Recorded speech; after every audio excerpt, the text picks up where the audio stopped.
Bismillahirrahmanirrahim. Assalamualaikum dan salam sejahtera. Selamat datang ke channel Cikgu Duan. Bagi yang pertama kali masuk ke channel Cikgu, jangan lupa like, share dan subscribe dan tekan butang loceng di bawah.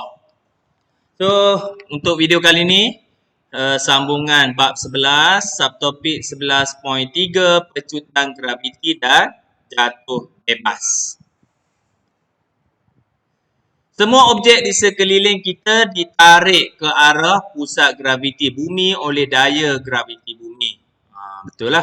Kalau tak sekarang ni cikgu akan terapung. Sebab apa? Cikgu berada di atas kursi ni sebab tarikan graviti bumi. Tu, daya graviti bumi. Okey. Daya graviti ini menyebabkan suatu objek sentiasa jatuh ke bawah. Okay. Sesuatu objek seperti buah apple yang jatuh akibat daya graviti bumi akan mengalami pecutan graviti. Okay. Pecutan graviti. Buah apple daripada atas pokok jatuh ke bawah. Okay. Yang disebabkan daya graviti bumi tu, dia bergerak tu, dia akan alami pecutan graviti. Simbol yang digunakan bagi pecutan graviti ialah G. G kecil. Di permukaan bumi, nilai pecutan graviti ialah 10 meter per saat per saat. Okay. Ataupun meter saat kuasa negatif 2 pecutan kan. Kalau laju, kalau hal laju, negatif 1. Ingat, pecutan negatif 2. Okay. Apa dia jatuh bebas pula? Suatu objek dikatakan mengalami jatuh bebas apabila jatuh di bawah tindakan daya graviti sahaja. Daya graviti tengok dia skydive. Ni. Okay. Sebagai contoh, sehelai kertas tidak jatuh bebas kerana gerakannya dipengaruhi oleh rintangan udara. Kertas kan, kita lepas kertas, lepas tu dia jatuh tu. So, jatuh bukan jatuh bebas. Sebab apa? Dipengaruhi oleh angin. Faham tak? Udara.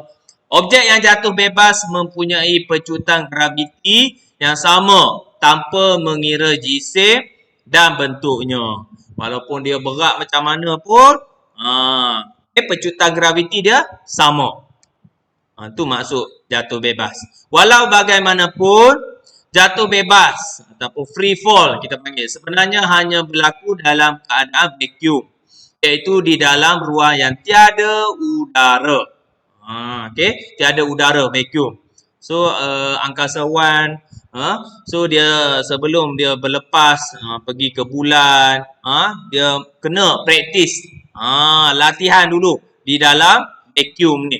Supaya mereka orang kata biasalah dengan aktiviti nanti dan mereka akan buat kat sana dekat bulan tu. Di dalam kebuk vacuum, sehelai bulu ayam dan bola tenis yang dijatuhkan dari ketinggian yang sama akan mendarat pada masa yang sama. Okay? Dalam vacuum tu, kita lepas bulu ayam, okay, dengan bola tenis lepas dia akan jatuh sama. Okay. Kalau kita buat sekarang ni memang tak akan jatuh sama. Tu sebab apa? Tu bukan jatuh bebas. Kalau jatuh bebas dalam kebuk vacuum ni dia akan jatuh serentak. Tu maksud dia. Okay. Tidak dipengaruhi oleh rintangan udara. Tu ingat tu. Okey.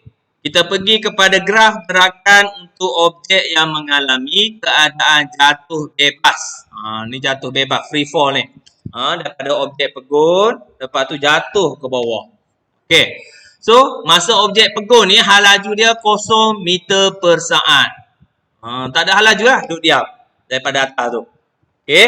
Bila start jatuh ke bawah, hal laju akan bertambah. Okey. Objek yang dilepaskan pada ketinggian tertentu. Okey, kita tengok graf. Okey, ni graf dia. Graf hal laju masa. Hal laju masa melawan masa. So, apa yang berlaku dekat kosong ni? Sebelum dilepaskan, hal laju objek adalah sifar, kosong. Tak bergerak. Okey, pegun. Okey, sebelum dijatuhkan tu. Objek berada dalam keadaan pegun. So bila lepas sahaja, kita lepas saja objek, apabila objek dilepaskan, hal laju objek bertambah dengan seragam. Okey, kecerunan graf hal laju masa. Ni kalau kita kira kecerunan ni apa dia? Sama dengan pecutan. Okey, macam sebelum ni. Topik sebelum ni kita tahu dah. Kalau kita cari kecerunan kita akan dapat pecutan. Pecutan inilah dikenali sebagai pecutan graviti. Okey, inilah maksud pecutan graviti. Tolong ingat. Bila sebut saja pecutan graviti, kamu boleh bayangkan inilah graf dia. Okey. Graf yang kedua, graf sesaran masa. So apa yang berlaku dekat kosong ni? Sebelum dilepaskan, sesaran objek adalah sifar, betul? So dia tak bergerak lagi. Objek berada dalam keadaan pegun. So bila dah dilepaskan, objek itu bergerak dengan hal laju yang kecil. So mula-mula dia pelan. Okey, akan turun. Hal ini dapat kita lihat melalui nilai kecerunan yang kecil. So graf dia macam ni dulu. Makin lama makin tinggi.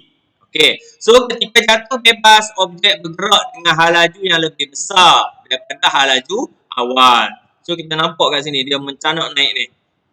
So kecerunan dia, hal ini dapat kita lihat melalui nilai kecerunan yang lebih besar. So kecerunan dia pun besar, tinggi.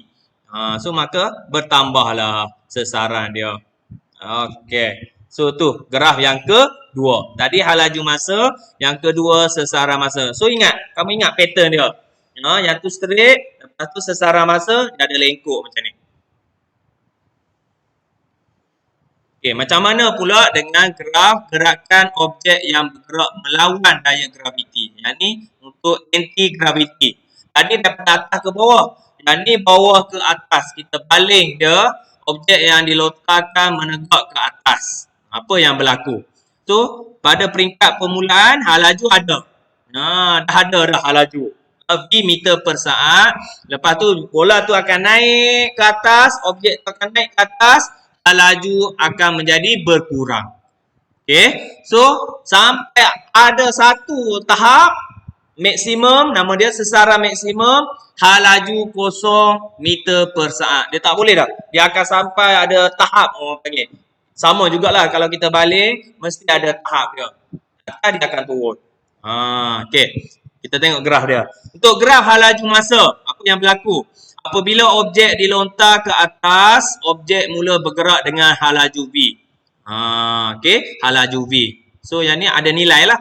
V meter per saat. Lepas tu, dia akan naik. So hal laju dia berkurang. So bila naik, ingat hal laju akan berkurang. Hal laju objek semakin berkurang apabila objek bergerak ke atas. So kecerunan dia adalah negatif. Sampai satu tahap dia naik, pop, dia berhenti. Ketinggian maksimum hal laju objek adalah sifar. Tu kamu kena faham. Tengok graf pun tahu dah. So objek ni lontar ke atas ke lepas ke bawah. Okey. So untuk negatif ni kamu ingat, dia naik ke atas. Okey.